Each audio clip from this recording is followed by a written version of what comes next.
The Adirondack Hunt Podcast is brought to you in part by Seek Outside Tents. Seek Outside is an American company producing lightweight, versatile tents and titanium stoves. The Big Woods Bucks team and their friends have hunted the Adirondacks with Seek Outside hot tents and found that it's the best way to get back into the wilderness areas and have a remote hunt. With few roads and hiking trails the only way to access the extensive backcountry of the Adirondacks, your pack needs to be as light as possible. Seek Outside's lightweight tents and stoves enable you to get back there into the most remote country and hunt mature Adirondack bucks that likely have never seen a human being. Use code BWB at checkout on SeekOutside.com and get 10% off your Seek Outside gear. Good luck on your remote hunt in the big woods. Welcome to the Adirondack Hunt Podcast, a Big Woods Bucks production. In this podcast, the Big Woods Bucks crew from New York sits down and discusses all things hunting and even a little fishing within the blue line. 6 million acres of old-growth forest and few roads make the Adirondacks one of the most challenging places to hunt in the country. From Iroquois and Algonquin deer drives to the early days of Adirondack guiding, the team discusses the history, legends, and lore of these ancient mountains. Along the way, the team interviews top Adirondack hunters, from well-known legends to little-known local legends, homing in on what it takes to be successful in these unforgiving woods. All right, so welcome back to the Adirondack Hunt Podcast.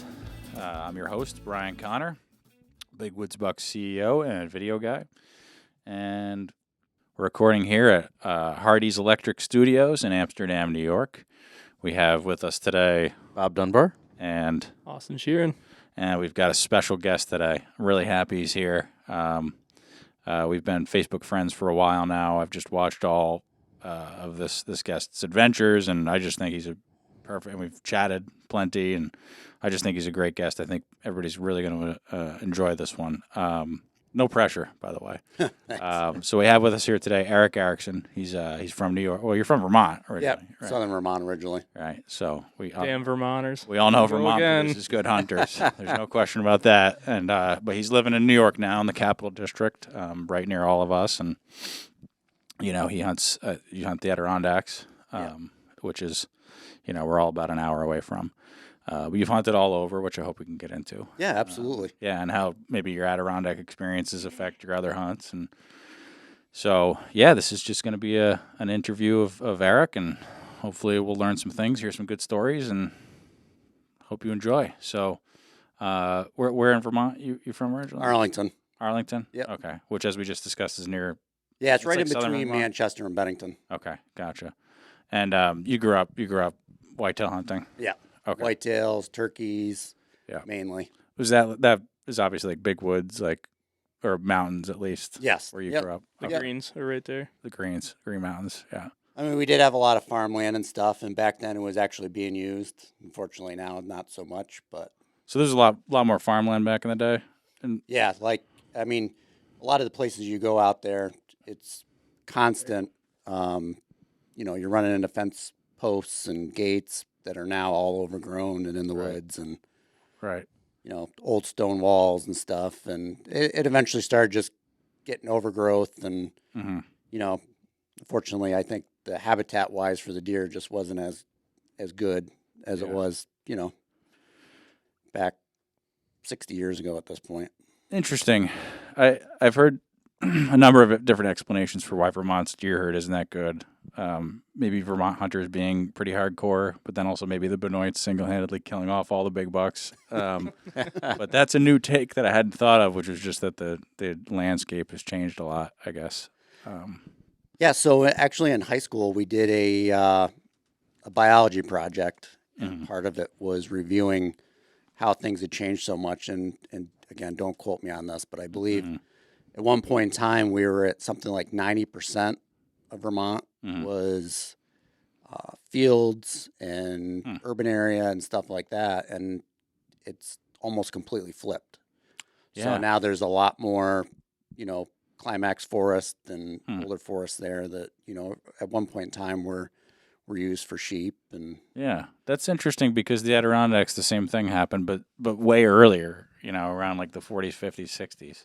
But this was rather recent in Vermont, you think? No, it would have been right around the same around time. that time too? Yeah. Yeah, okay. Like I can remember stories from my dad and my great uncle and stuff, how, they used to be able to see 20, 30 deer in the field at a time. Yeah, right.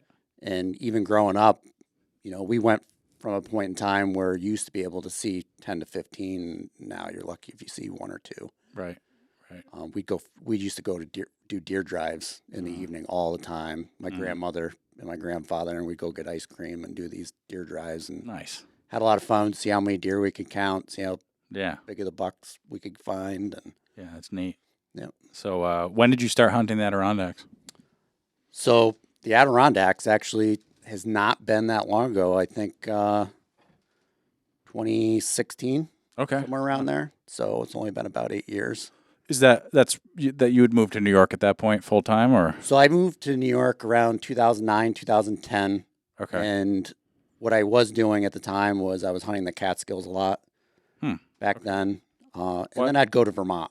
Yeah. I would still go to Vermont, which actually I don't even hunt anymore. I'm a big fan of the Catskills. I'm curious why you were hunting the Catskills as opposed to the Adirondacks.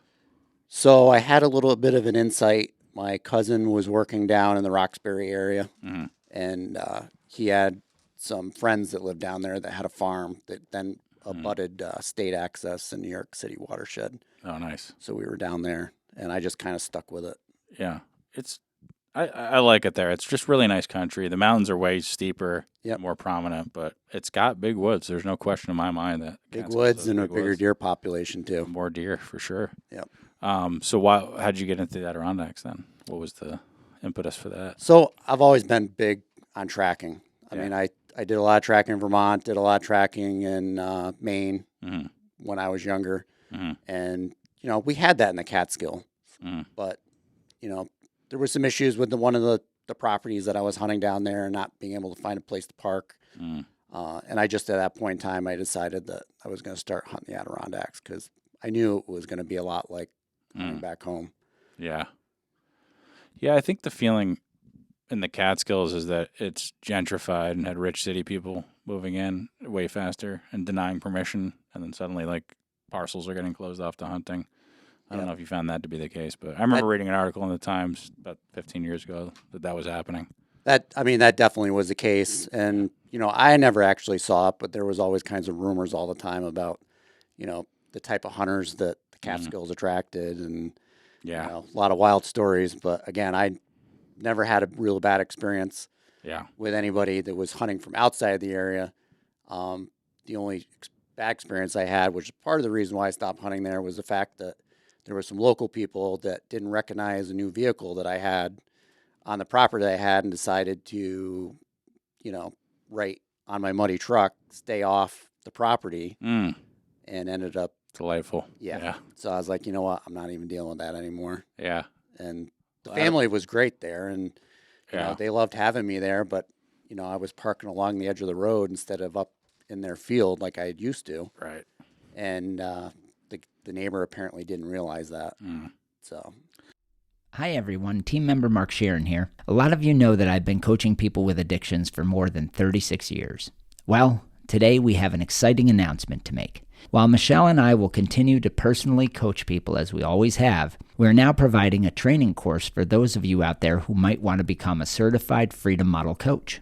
This new coaching certification course is available to those with established coaching practices, those who are psychologists or psychiatrists or therapists, or anyone who is looking to get into the field of helping people with addictions to solve their problem for good.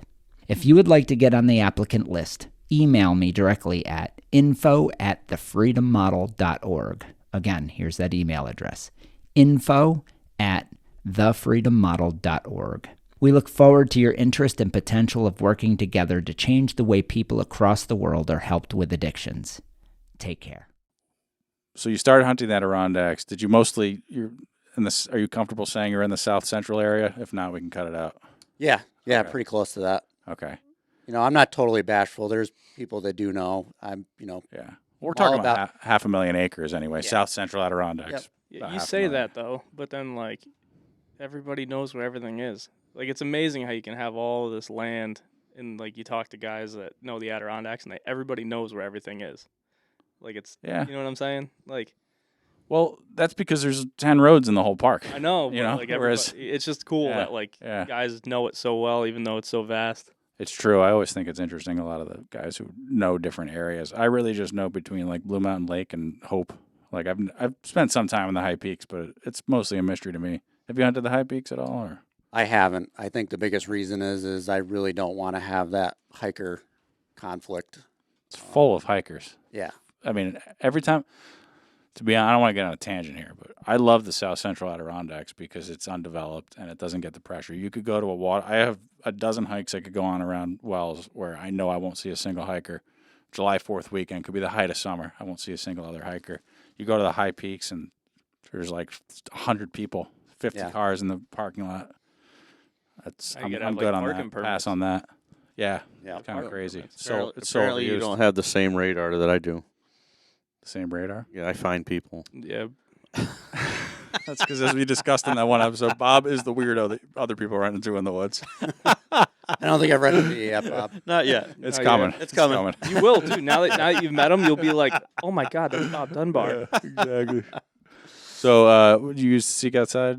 It's okay if you don't. So I don't. Okay. I have used one before. Yeah. I've used a couple other from similar brands and tested them out. Yeah. I think the big thing is the fact that a lot of times I do Mm-hmm.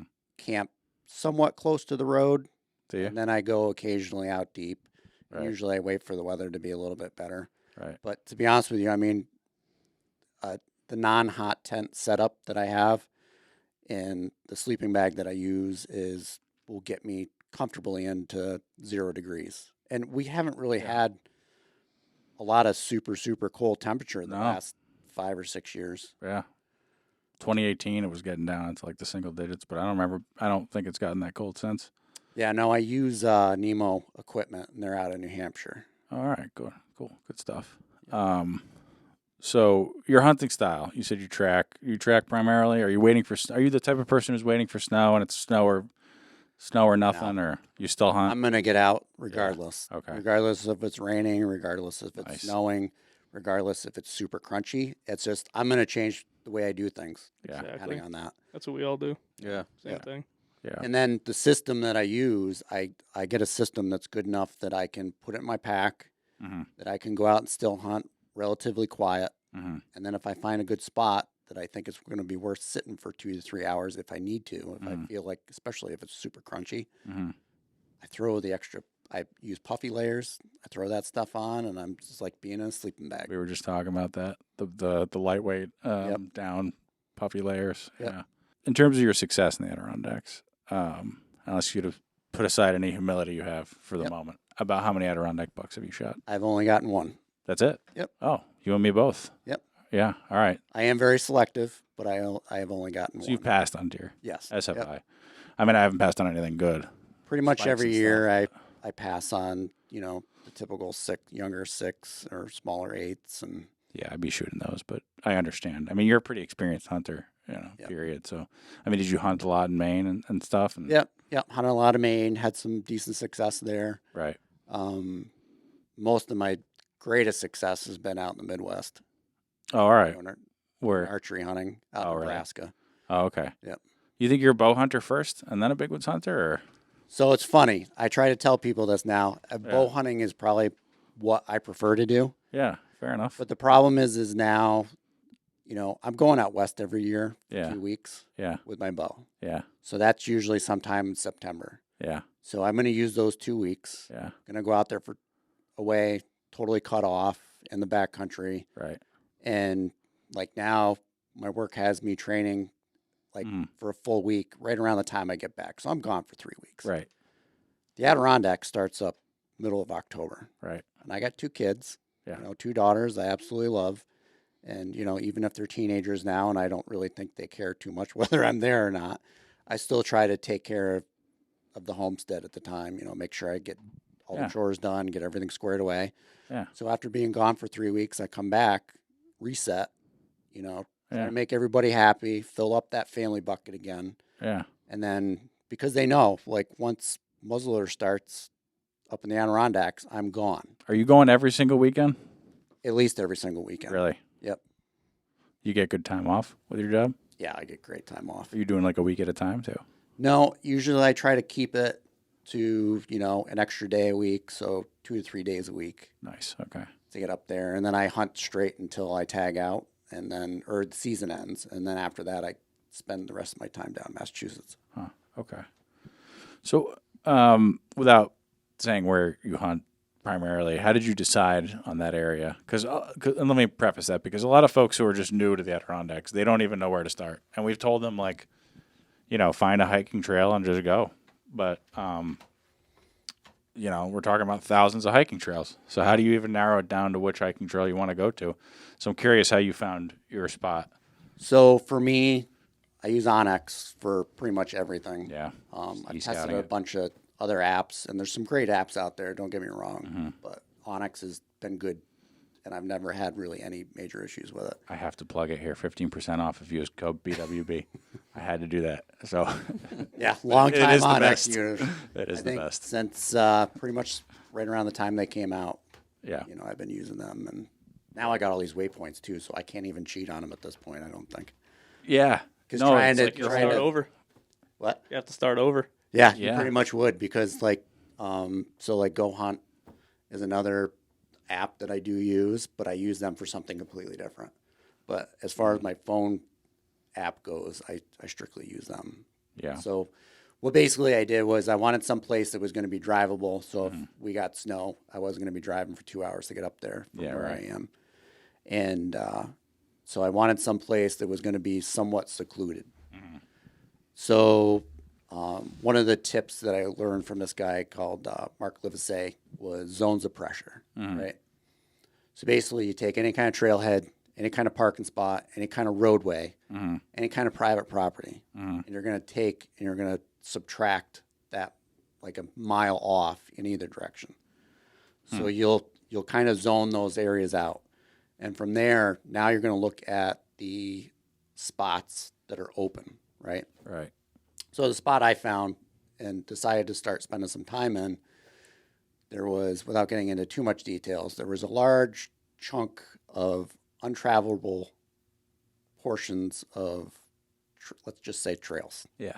Yeah. And I knew that if I could get down there, that there'd be very few people that were going to be down there. One of the other things I use too is this not only the roads that are keeping guys away, the distance from the roads keeping guys away. The other thing you want to look at is there a swamp on that whole section of roadway? Yeah. Is there a stream that can Water obstacle little. Yep, any kind of water obstacle or cliffs or anything like that, Yeah. or private property? That's what I'm going to use to be able to get around and get away from people. Get a buffer. Right. Yep. So the idea of getting away from people, I want to touch on that because there's multiple different reasons, but I'm curious what yours are, because some folks are like, I want to get away from people just because I want the solitude, because I value it in and of itself. Other people are like, I want to get away from the pressure because it'll affect the buck's behavior, or there's a better age class the deeper you go. Is it all of the above, or is there one consideration for getting away from people It is pretty much all of the above. I'm not bashful. If there's a spot that I have that I know that only one other guy is coming into occasionally, and there's a slammer buck in that area, I'm still going to hunt it. Yeah. But for the most part, I want to be able to hunt the hunt. I want to be able to go out there and it's just me and the deer. Yeah. And as we all know from hunting the Adirondacks, the deer up there, they may be in one area one day. You may not see them again for another 6 days. Yeah. No kidding. Because there's nothing, for the most part, for a lot of areas in the Adirondacks, there's nothing that's going to keep those deer, Maybe one small 1 mile radius. Maybe beech nuts or acorns, though. Yep. No, definitely look for those. Yeah. But even those, I've noticed that some of the more mature bucks that I've been chasing over the years, even with that and even with a doe group, like I have this one buck, he's at least 7.5, 200-pound deer, probably well over 140 inches at this point, 14 point. And I think you've probably seen some of the photos of him. And we're at like year 5 now, him and I going back and forth. Yeah. And he literally, I'll see him one day on camera someplace, Yeah. and I won't see him again for 6 days. Yeah. And then he'll be back around, he'll be hanging out, and then he'll be gone again. Yeah. And I just have found that for the most part, for a lot of the bucks, except for the younger bucks, but any of the middle-aged, older-aged bucks, Yeah. they do not like to stick around. Yeah. Even if there is beech nuts, Yeah. even if there is acorns in an area. Right. And, because you kind of know the area that I hunt, you also know that that in itself is very hard to find. So The beech nuts? the beech nuts and the yeah, and the acorns. Yeah. Yep. Yeah, they're fairly few and far between. Yep. Yeah. And it depends on time of year too. Yeah. Early or real tail end of season, you might see, deer hanging around, stuff like that. But most of the time, beginning in November to about the end of November, they're just moving. Oh, they're traveling. They're looking. Yeah, and the migration too. The migration's for food. The one spot will be banging one year, and then it'll be like you could go hunt a whole week and see 2 deer, which is never. Do you find that's the case? I find that's the case, especially like that. Well, that area. I'm talking about 100,000 acres, but I don't know. It's been the case where I've gone to spots where 2 years in a row there'll be reliably deer everywhere, buck sign, and then I go back and there's a year where it's dead. I did a 6-mile loop on really nice snow. This is the spot where I tracked bucks the prior 2 years. I had crazy, awesome tracking experiences, and then I went back this past year. I did 6-mile loop and just nothing.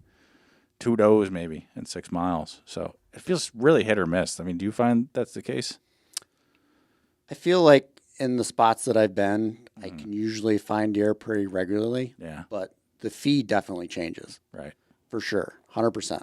And especially the last, I would say 2 to 3 years. I mean, we've had a really hard time finding mass crops. Yeah. No, I know. So it's not just me then. So it's weird. You're relying on browse. And to be honest with you, these big woods bucks, they can browse for miles and miles and miles and miles and miles if there's nothing that's going to keep them connected to one spot. Just eating ferns and walking miles and miles. Right. And they don't really have for the most part, they don't have bedding areas, like some of the southern zone areas and hunting the Midwest. And, it's basically whatever you know about deer, in my opinion. Throw it in the trash. From the Midwest and from everything that you've seen on TV and even Charles Alzheimer's for a lot of the stuff that he had. It was a very controlled area that he was doing a lot of those studies. Yeah. You can pretty much throw that all out the window in the big woods. Yeah. Yeah. Fair enough. How'd you get into hunting the Midwest? So my cousin moved out there, and at the time I was, I look back at it now and I'm kind of, I don't know. I don't know why I was so into it, but, Outdoor Channel had the Koskis and, that whole group and Drury's and, they were getting these massive bucks out there. And my cousin ended up moving out there to work, and he invited me out there. And so for a good 5-6 years, I hunted out there every year, and we'd go out for at least a week. And the one thing that I can tell you about at least hunting Nebraska, at least hunting the areas I hunted, you see everything on TV and you are going to expect that's what it's going to be like out there, and that's not necessarily the case. I mean, I expected to basically see, 15, 20 deer a day, and that was not the case. We'd go out there days, you wouldn't see anything at all. The problem is out there is there's such little areas for the deer to be that they're very nomadic out there too.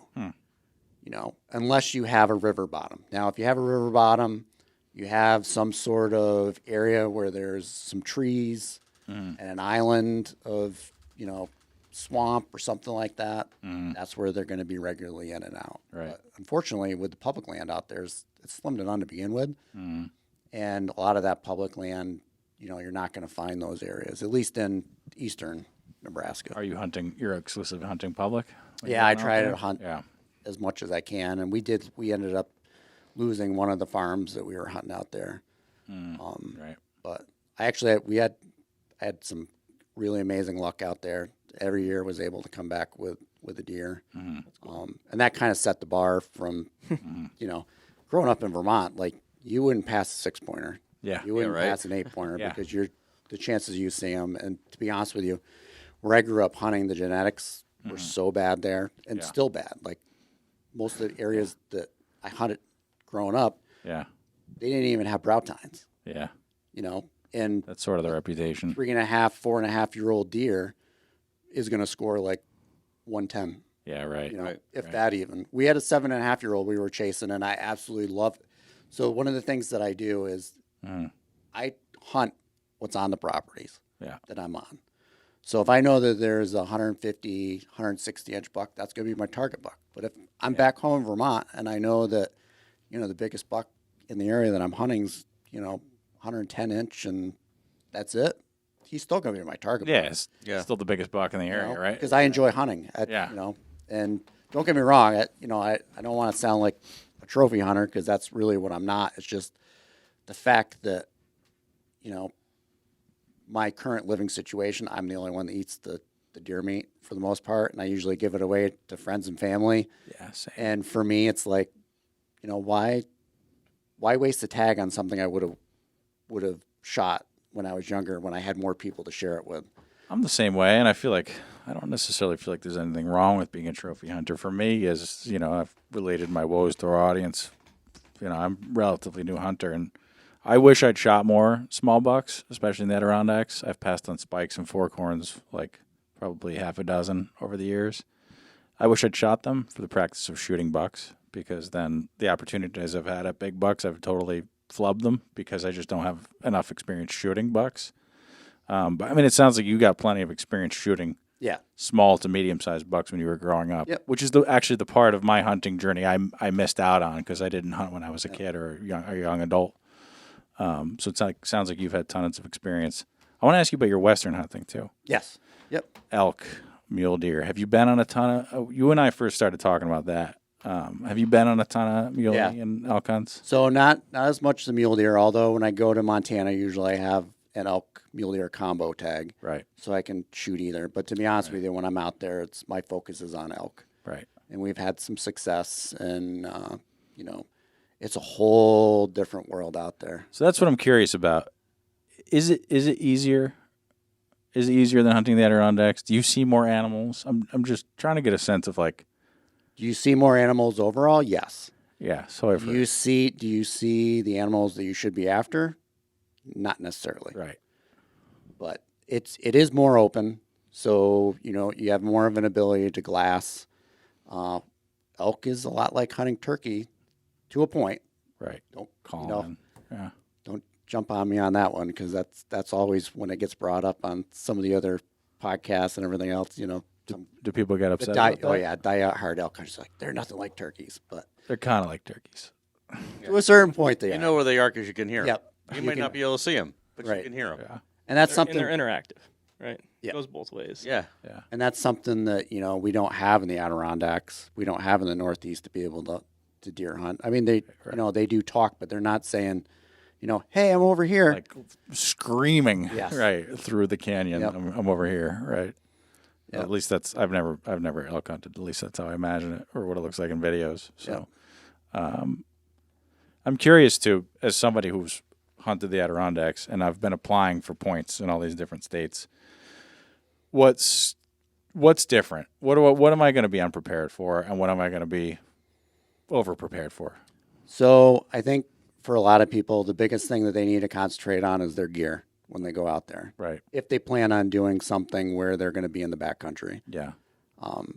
you know, and there's nothing wrong with it. The vast majority of the people over here that hunt are hunting from their house in the morning, you know, getting in their truck, stopping at Stewart's, grabbing a, Stewart's use code Coffee. PWB. No, I'm kidding. and then, you know, they're headed out for the day and then they come back. Yeah. You know, when you're out there, if you're doing it like a lot of guys do it out there, you're not coming back. Are you wearing wool out there? Do you So- wear wool in the Adirondacks? Yes. So Okay. it serves a purpose, right? So Johnson woolen is usually what I use in the Adirondacks. Yep. Although I really do want to try Stagger Gear's new pant that they came out with Nice. because it's kind of like a hybrid of a lot of what you know Kuiu and Sitka and First Light came out with, where I believe they have the vents and everything in Oh, there. cool. Which is part of the reason why I kind of stay away from using my Johnson all the time. Yeah. So when there's snow on the ground, Mm-hmm. the woolies come out. Early season, you're wearing lighter. Pretty much all season unless there's snow. Oh, okay. The woolies only pretty much come out when there's snow. Got it. And it's because of the fact that how I hunt. Yeah. Like I want to be able to stay warm. and I also want to be able to also stay cool enough. Right. And I find that for me personally with wool, it didn't work for me as much as it may work for other people. Because growing up, there was times where, it was miserable. Yeah. You were either sweating to death Yeah. or you were sitting at the base of a tree freezing. Yeah. So with my system now, and I also sweat quite a bit, like back sweat and stuff, and I always have I'm a really Back sweaty on. person too. Yeah. so I'm going in with a base layer on Yeah. and then pants with side zips to be able to air out. Yeah. And that way I can cover miles. They're still relatively quiet. I use the Kuyu, their hybrid pant, Axis pant. Nice. And that has the waterproof panels, Yeah. so that if you're sitting down someplace, it'll keep you cool. I really like Kuyo. it These are Kuyo dry. pants right now. They make good stuff. Yep. Stone Glacier, baby. Stone Glacier. Well, I'll be honest with you, I'm a big Stone Glacier fan too, and I've had the opportunity to be able to go to their shop. Oh yeah. What I found out with testing a lot of different items is the fact that there's not a single brand out there that does everything perfect. Yeah. Right. And Except you- Big Woods Except Bucks. Big Woods Bucks. Damn it. Beat me to it. I do have an opportunity to be able to get stuff either on sale or at a discounted rate, so I can try to use things. And for me, like if I'm going to go out and I'm going to spend 2 weeks in the backcountry out west or even the Adirondacks, I want something that's going to keep me dry, keep Yeah. me warm, keep me cool when it needs to keep me cool, and then remain relatively quiet. So, So okay. everybody has like their pieces, and unfortunately, the only way you're going to find that out for you Yeah. is you're going to have to go through all these pieces. But Yeah. there's such a market for used gear now. Like if you get something that doesn't work, throw it up on Facebook Marketplace, and Yeah. somebody's going to be The able. wool There's especially group- holds its value. I buy there's- wool stuff on Facebook Marketplace all the time. And there's groups all over for like Western hunting gear. Yeah. Like Sitka, First Light, like QU, all like Wait, so apologies if I missed this, but do you wear a big wool jacket out west? No, no. So Nope. why don't they wear wool No out moisture. there? It's dry. You don't need the wool to save But I would your think life. that would be even better though, because the heavy. thing I don't like about wool East Coast is that it gets freaking heavy when it's wet, but out there would dry. It's still a lot heavier because Because- you can have a light jacket with a puffy that's this big that'll keep you warm, like really warm. Okay, fair enough. so it's a layering system when it comes down to, and with wool you're kind of stuck, in my opinion. It's heavier, it doesn't breathe as well. When it's wet, like I agree, it keeps you warm even though it's wet. But it's wet. Yeah, I want to, if I'm out for 2 weeks in the backcountry, yeah, I want to be dry. yeah. Fair enough. And we don't start fires every night to dry things off, and you don't want to do that to some of those layers anyway because it's not good for them. Yeah, right. Like I think for like us, right? Like most people, going to leave their house in the morning, stop at Stewart's, get a coffee, go hunting for the day. Like you have what you're wearing, right? Because our packs are light. We don't carry a ton with us. Like when you're hunting the backcountry out there, you always have a pack, so you can carry layers. I have that ability. We don't really have that. So like what the wool does for us is like, when it's cold, you can get moving with it and it'll keep you warm, but it also breathes. Wool breathes very well. Yeah. But you can do both, and if it gets wet, it's warm. But Yeah. It's also a Northeast tradition, which I want to maybe a good segue into. I think when you and I first started talking, you were talking about your father and the impression he made on you as a hunter. And then you had just mentioned, I didn't realize it, but you'd written an article on it that was published. So it was an essay Oh, an for essay. for a contest. What hunting means to you, and I think it had something to do with why you want to know more about hunting out west or something to that point. Right. I learned a really, really, really hard lesson in life. Yeah. I had a dad who was a best friend. He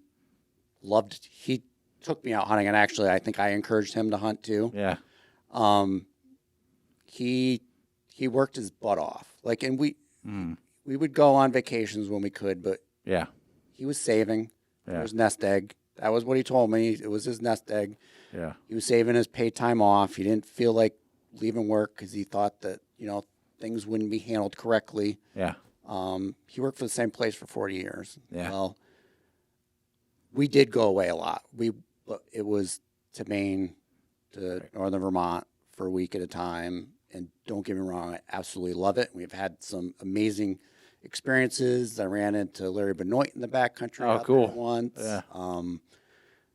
And just, we had a great time. And I don't want to take anything away from it.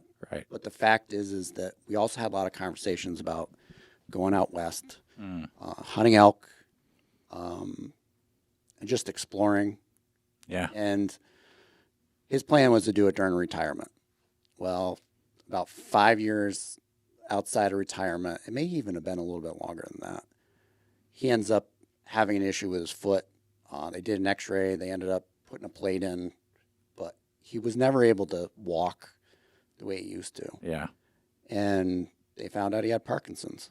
Oh, geez. Yeah. And literally, by the time he pulled the plug at work to be able to enjoy his retirement, he was at the point where he couldn't even get out the woods anymore. Yeah.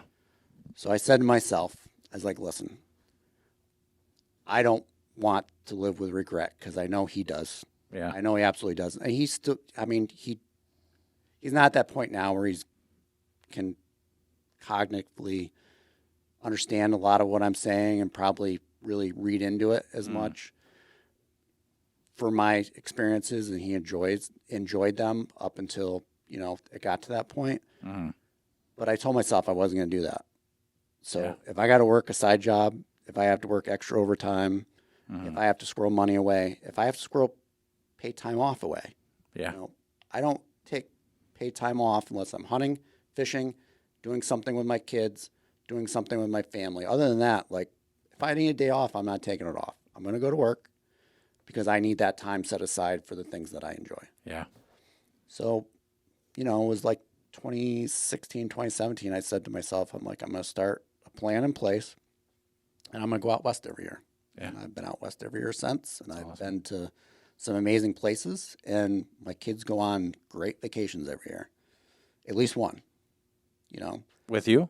Yeah. You mean? Oh, okay. Yeah. Yeah. Not doing the hunting and fishing things, unfortunately. No, but you're able to take. Yeah. Yeah. I time made off sure to do that, Right. that they're experiencing that stuff because, tomorrow's not promised. Right. Yeah. So we need to live for today. Yeah. And, I know my dad, in his mind, is regretting, not being able to do some of that stuff. And it kills me that he can't go out Yeah. and do that. Even the Midwest hunts, it was right around that time I was going out Midwest. Was around the time when he pretty much gave up hunting, and I tried to convince him to go out there, and he just lost a lot of confidence in his ability to maneuver and safely carry a firearm. And Yeah. so I just told myself, I'm not going to let that happen to me. Yeah. Words to live by. That's I feel the same way. Just I go to work. I don't take days off until I'm ready to have an adventure. You know what I mean? And that's a special thing for sure. We'll take a quick break and we'll come right back. Okay. This podcast is brought to you in part by Minus 33. Minus 33 is a wool and textile manufacturer based in New Hampshire that is producing top-notch merino wool base layers and socks. Layering your clothes when you're hunting the big woods is key. As we've discussed on the podcast, the conditions and distances involved in hunting the Adirondacks mean that you have to take your gear seriously. You can't afford to not have the best gear. And that's particularly true of your base layers. Minus 33 long johns should be an essential part of your gear system to keep you warm while you're out in the Adirondack backcountry.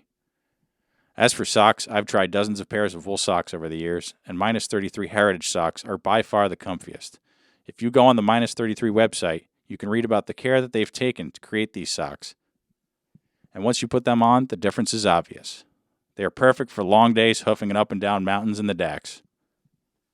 So get prepped for the next season now by clicking on the link in the description and getting stocked up on Minus 33 merino base layers and socks.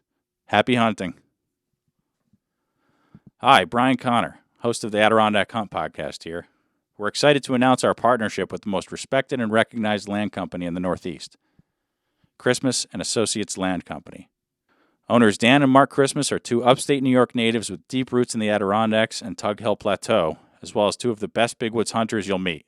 Whether it's a newly constructed camp surrounded by state wilderness or a comfortable family getaway, their team of experienced land guides are the best at matching folks with the perfect land track at an affordable price and a simple, easy process. They even provide financing. Christmas Land Guides will provide full land tours using ATVs, snowmobiles, and even snowshoes so that you can scout every acre of your property. In addition to finding just the right tract, Christmas Land and Camp staff can help you construct the camp you've always dreamed of using our in-house master builders.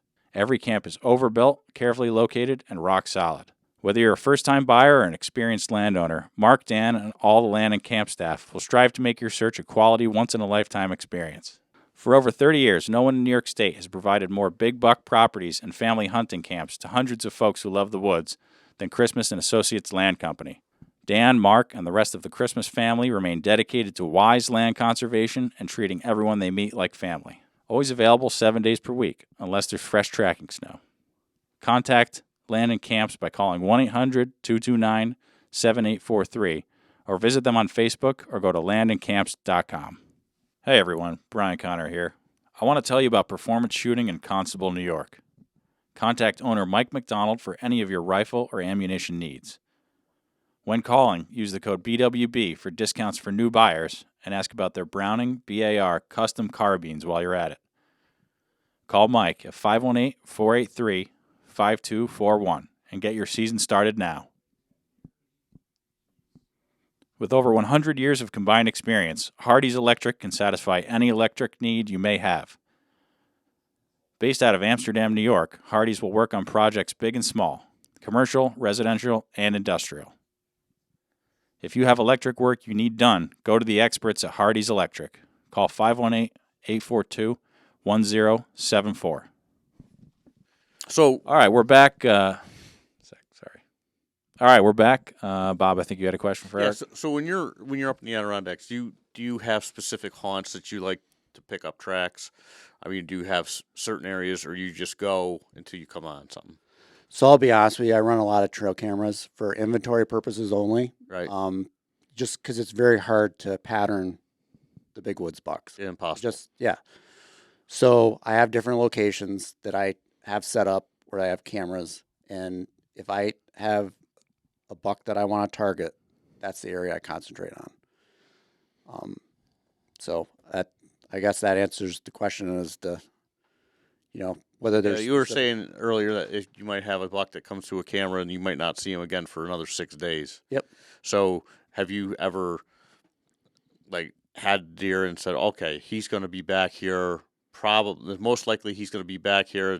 It's Tuesday. He's probably going to be back here by Saturday or Sunday. And do you hunt that area, more specifically like that? Yep, I do. And one of the things I have found out up there, more so just because I spend a lot more time with doing cameras and doing an overall overview of my hunts up there, is I found that historical data is a legitimate thing. Mm-hmm. I literally have this one buck that I've been after. I think I mentioned it earlier. He's at least a 7.5, 8.5-year-old buck. Absolute monster, over 200 pounds, bigger than the one I got a couple years ago, which was over 200 pounds. And literally every Halloween he shows up. Of course, that's also the time my kids want me home to be able to go trick-or-treating. Absolutely. But being teenagers now I'm off the hook for a little while. So don't get me wrong, whether it's raining, snowing, blowing, dry, or whatever, I'm up there. And I'll actually do sits for that day from dark to dark because I know that that's where he comes up and goes through. Yep. So that's typically how I choose where I go. And as far as the tracking goes, just from inventory reasons, I know that there's certain bucks in certain areas, and that's the areas I'm going to go. And some days, even driving up there, I'm have one thing in mind, and then my mind will just say something else, no, just go to that other spot. Right. Try there. Right. And then put on the miles.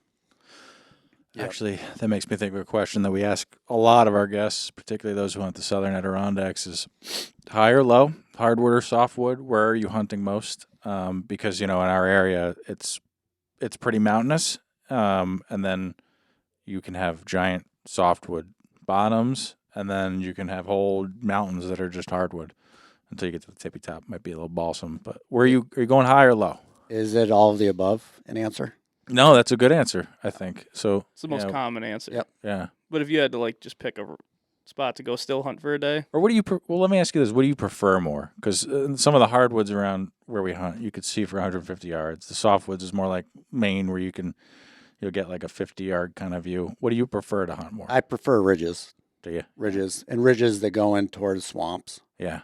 Okay. That makes sense. That was actually the nickname that my dad and I were given was Ridge Runner. So Nice. kind of, my Classic Vermont thing. Instagram handle. So yeah, that's right. it's Ridge Runner We just followed each other 802. the other day. Yep. Yep. So I do prefer that. Not gonna lie. Sometimes getting into that thick stuff in the swamps is not really that fun. Yeah. But I love Hobble and Mark calls it getting swamp locked.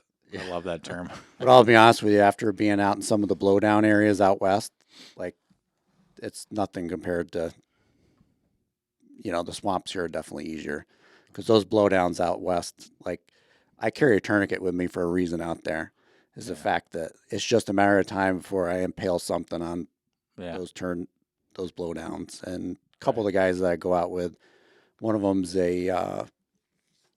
works for the Forest Service. He's in the woods all the time, and he's like a machine out there. He's also a big time buck killer too, but he's very quiet about it. And I have a hard time keeping up with him. So sometimes when we're out there, like I'm trying to play catch up, I'm trying to go a little faster, and he's jumping up on top of these blowdowns and literally like crawling over stuff half the time. Yeah. Did you get a bunch of blowdowns by you? The southern Adirondacks get hit by those tornadoes pretty bad. A couple of my spots got freaking trashed. So literally there's areas that I was getting into quietly. I can no longer get into. I have quietly. whole giant spots that are just blowdowns. Yep. I mean, it's been all day picking my way a mile through these things. That was my plan this summer, is to go down and to find different routes through some of the stuff. Because, a lot of the stuff that I start off, it is around the swamps. It is some of the lower land. And, depending on what I see for sign, I just keep going up and then start hitting the ridges later on. The other thing I got asked, we were talking just before we came back about some of your bow hunting adventures in the southern zone. And then I want to get to this because this gets to kind of the heart of something we talk about a lot, which is why are we hunting in one of the hardest places to hunt in the country, which has less than one deer per square mile killed per square mile. So you live in like good bow hunting country, as do I, in the southern zone. And you'd rather be up north. And I'm curious why that is. I mean, I think we all kind of have a sense, but everybody might be a little different. So why is that? So for me, a fulfilling hunt is an adventure. Yeah. It's going up there, putting my wits against the animal's wits, and being away from people. Yeah. And unfortunately, I have some amazing bucks literally right in my backyard. Yep. 140-inch class deer. But, you got dog walkers, you got hikers, you got, other bow hunters out there. Yeah. And it's not fun for me. So yeah, I'll use those for midweek hunts if I want to go out and spend a couple hours after work or a couple hours before work or something like that. And don't get me wrong, that's how I feel. Yeah, it can be fun if you're not running into a lot of problems. But I know when I go to the Adirondacks, it's me versus the deer. Yeah, very very little time is it me versus John Smith versus the deer. Yeah, yeah. So. How many people have you run into over the years in all your years of hunting the Adirondacks? 9 years of hunting the Adirondacks. Leaving the roadway, probably 6 or 7. Yeah, that sounds about right. Yep. Same, 4 or 5 people. Yep. And I think out of those 6 or 7, it's a couple of guys were multiple times. Well, it's going to be 9 when you run. Yeah. Bob this season. All right, should we talk guns? You brought a couple of your favorite hunting rifles today. Yep. All right, I want to share those with us. I think it'd be cool. It's always a fun discussion. That's true. All right, That's so nice this bump, is the one I normally carry up in the Adirondacks. This is a Remington 7600, and it's chambered in 35 Whelen. I do have a scope on this. This isn't the gun I usually take when I'm going through thick stuff, but it's the stuff that I carry most of the times because there is areas where you got clear cuts or you got flies where you're going to be able to shoot, a couple 100 yards if need be. Right. So what I got on it is I got a Leopold fire dot system. Now, I was a little skeptical at first with it, but I've absolutely fallen in love with it. The target acquisition on this is amazing. It's battery operated, but there's no on-off switch for the most part. You leave it on all the time, and it shuts off when it's not in use. Oh, that's cool. I never shut it off, and I get 3 years battery life out of it. Nice. Oh, wow. So That's awesome. So, what power scope is it? I might have missed it's that. 3 to 9 by 40. 3 to 9. Okay. Yep. And I actually, if I were to do it again, I'd probably drop down to something like a 2 to 7. Yeah. I think when I was looking at it, I couldn't find one in stock at the time. Mm-hmm. Yeah, this is sweet. So and this is the one I took that 203 pound, 137 inch 2 years ago. That was your Adirondack buck? Yeah, that was my Adirondack. It was 203 pounds? Yep. Can we throw up a picture of that on the pod? Yeah, absolutely. Throw up a picture here. All right. Yep. Yeah, that's pretty sweet. Do you mind if I hold that? I'm just curious what the weight Yeah, is. no, absolutely. Yeah, it's. 7.5 pounds. I guess it's about the same. I mean, does the synthetic stock, is that supposed to shave off weight from the Yeah, blood? it's or- lighter. Yeah, Yeah. it is a little Yeah, bit I guess lighter. it is lighter. Yeah, that's nice. Yeah. Well balanced too. That's awesome. Yeah, it's a great gun. You wouldn't use that, Austin? I'd use it. I just got to make fun of the You pump just gotta make fanboys. fun. Would you use that? Bob? Yeah, Bob Amish has a machine pump. gun? Absolutely. Oh, now we're talking. Look at that thing. That's sweet. This is by far my favorite. It has a lot of meaning to me. This was my great grandfather's, passed down to my great uncle, and then passed down to my dad, and then eventually passed down to me. So this is a Winchester Model 55 takedown, 30 Winchester centerfire. So it's 30-30 for those that know. Nice. And I took this up to Maine last year to try to get a cow moose with it. Did you get one? I did get one. Unfortunately, this didn't get used for the initial shot, but it got used for the final shot. Did you? Oh, did you have a sub permittee that shot the first time, or? Yeah, so I shot the first time. I used his pump 30-06 Oh, okay. because it was like a 300-yard shot. So Oh, all right. Wow. we tried all week long to be able to get within less than 100 yards on one. And I'll tell you what, for those that are looking to do the adaptive moose hunt up there, it's not easy. Surprisingly difficult, huh? Yep. Yeah. Yep. You talk to any of the guides up there, and they will tell you straight up, like, this isn't anything like the bull hunts. You better know what you're getting into. Mm-hmm. Better plan on getting away from the roads and putting on, 10 miles a day or so. So were you? But and you were near Shanzy. I was on the phone with him the Oh, other yeah. night, and I mentioned Yeah. you were coming on. Yeah. Like, oh yeah, Erick Erickson. Great guys. Great Yeah, guys. Yeah, the That- Shanzys are awesome. Both I'm trying to get Stephen them and to Lee. come down to Massachusetts to run around with me, too. Yeah. So, Do you do the Berkshires every year? I do. Pretty much. Yep. Yeah. Oh, I want to ask you this. Pressure, the dreaded green plate in the Adirondacks. Do you find there's a lot more pressure since you started in 2016 in the Adirondacks and also in Mass? What made me think of that is because I have the impression, and I've never been to Berkshires to hunt. Brian, he's part of the pressure. I know you are the dreaded green plate. Yeah. I'm the undercover green plate. Yeah, right. Well, you got New York plates now, right? Well, you know what they used to say up in Maine? Yeah. The Maine guys loved the Vermont guys because what I would run into time and time again from numerous residents up there. And Yeah. of course, let's put it into perspective too. This was back before social media and everything else. Mm-hmm. And probably a lot less for Vermont hunters up there at the time. They would say, and this was coming from different sources up there, they loved us Vermont guys. They have respect for you. Because we would be up there running the ridges, and they'd be driving the roads, and we'd Chase 'em right pushing- down the we'd roads. be pushing everything out in the clear cuts for them. Yeah. So We hunt quite a bit in the eastern Adirondacks, and it's the green invasion, dude.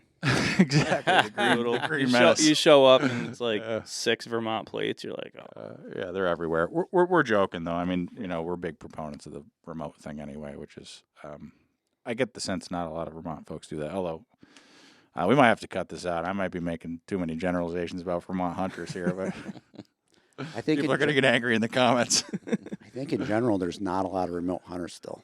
Yeah, It's a pretty quiet deal, man. Well, Yep. that's kind of why we're trying to promote it, and maybe we'll be eating our words and regretting it because then everybody will be remote. Then I'll just hunt at the road. Yeah, then I'll right. go back to the road. So you laugh at that. Out west, they're seeing a lot of that now too. Sure. Yep. Yeah. They're seeing. Watching the clear cuts. Yeah. Well, what's happening is the zones of pressures now are moving. Yeah. You got guys thinking they're going to have to go 10 miles in to hunt. So There's 8 guys 10 miles out there. the guys that are doing that 1 mile by the roadway, they're cleaning up. they're seeing all Right. kinds of. Well, it's like what you Good just said with the opportunity. Mainers and the Vermonters. The Vermonters going hard, running ridges, and Yep. the Mainers are shooting them in the road. In the Yep. clear cut. That's And that was funny. stupid me back then, running the ridges while they were out shooting the bucks out from under me from Yeah. clear cuts. Maine is a funny thing. We talk about this a lot too, just how it's a lot of driving, and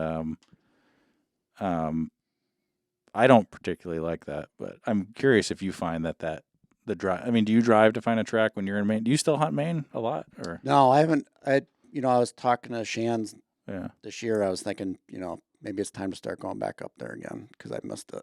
But It's fun. It's an experience. we hunted Maine a lot like we hunted Vermont. Mm-hmm. So we'd find an area a lot like we hunt the Adirondacks. You'd find an area with some good terrain features Mm-hmm. and spend your time on there. Right. Now, on our way in the morning to those areas, we were definitely looking for tracks alongside the road. Right. I also do think that there was less roads when I was hunting it too, because I was hunting it from probably 98 to 2007-ish. You think the logging picked up pretty rapidly after that? I believe so, because I don't think it was really mentioned a lot about the patchwork of woods or of roadways. Mm. Plus, and maybe Mhm. Lee can shed a little bit more light on the subject because we found out we actually hunted the same spots and probably yeah. the same 200-pound plus buck. Yeah. Right up there with Larry Benoit was hunting the same area. Would it- So In Cacajo, that's where Lee is always talking about Cacajo. I don't know. I'm just Somebody going commented to recently. plead the fifth on that one. Yeah. Okay. Fair enough. They're more open with their spots there than we are too, though. Their areas that they're hunting. I'm pretty open with my spots here. Well, it's so vast Yeah. up there that Yeah. you get a pin dot where you're sitting, and then you can look. Well, so yeah. Then there's so many roads. Yeah, there's so many ways to access everything. Like here, we have Here you say roads you say the mountain you're hunting. There's one pull off. Like granted, the whole mountain could be like 10 miles long, but like it's there's one pull off. Like you're gonna see the person. So back then, around that area, there wasn't a lot of roadways. Oh, I know. They were there, Right. but at least the areas that him and I hunted, Right. it was more larger open tracks, Right. and some of the mountains are somewhat pretty gnarly up there. Yeah. Right. It wasn't a lot of the flat land. It was a lot like up here where I hunt. You got the flat land, and then it's going right up into the ridges. Yeah. All right. All you legends, thanks for tuning in. We hope you enjoyed this interview with Erick Erickson. I'm sure he'll be back. He's a wealth of information, and I really enjoyed our conversation, Eric. Thanks for coming on. Me too. All right. Well, we'll see you guys next time.